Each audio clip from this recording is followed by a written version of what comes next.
తాత. నమస్తే నమస్తే అమ్మా. ఎలా ఉన్నారు? ఇప్పుడైతే బాగానే ఉన్నాం అమ్మా. ఇప్పుడైతే బాగానే ఉన్నారు. ఇప్పుడు బాగానే ఉన్నాం, మేము బాగానే ఉన్నాం. మా చేనుల కాడికి పోతే అయితే బాగలేదు, మేమైతే బాగానే ఉన్నాం. వర్షన్లు పెట్టినాము, కరెంట్ 6 గంటలు అన్నారు, 24 గంటలు తీసేసిండ్రు. 6 గంటలు కూడా సరిగా లేదు, కరెంట్ 6 గంటలు సరిగా వస్తలేదు.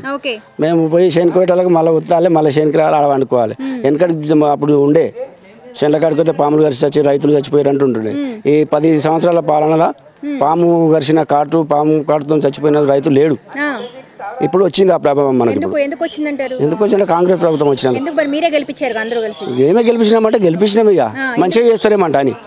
మంచిగా చేస్తారేమో, చాలా రోజులేగా పాపం మంచిగా చేస్తారని మేము గెలిపించినాం. మంచిగా చేయట్లేదు, ఇక మంచిగా చేస్తున్నాం. 24 గంటలు కరెంటు 24 గంటలు ఇచ్చిండు కేసీఆర్. మిషన్ భగీరథ నీళ్ళు తెచ్చిండు. ఇప్పుడు బిందెలు పట్టుకొని రోడ్డు మా గేట్ కడుక్కోవాల్సి వస్తున్నాం. మేము ఊళ్ళోకి వెళ్ళి గేట్ కడుక్కోవాల్సి వస్తుంది నీళ్ళ కరువుకు. అయితే మేము ఇప్పుడు బీసీ ఎవరు కాసాని గానేశ్వర్ గారు ఉన్నాడు, బీసీ వర్గం. ఆయన 93 కులాల ఒక్కటి చేసి సాధించిండు. అట్లాంటప్పుడు మాకు బీసీ కులం మాది, బీసీకే వేస్తాం ఓట్లు.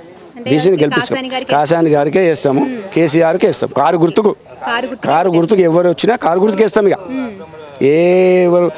కారు గుర్తుకు గాడిని తెచ్చి కారు గుర్తు అంటే దానికి వేస్తాం మేము. కారు గుర్తు అంటే అంత అభిమానం కేసీఆర్ నమ్మకం. ఉంటుంది, ఎందుకు లేదు.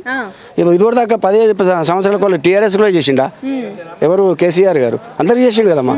మాకు అట్లనే చేస్తాం, అట్లనే మా సత్తా మాకు ఉంటుంది కదా, మేము గెలిపించుకుంటే మాది మాకు ఉంటుంది ఎట్లయినా అట్లా. సబ్స్క్రైబ్ చేయండి. Please like, share and subscribe to top Telugu TV. Top Telugu TV.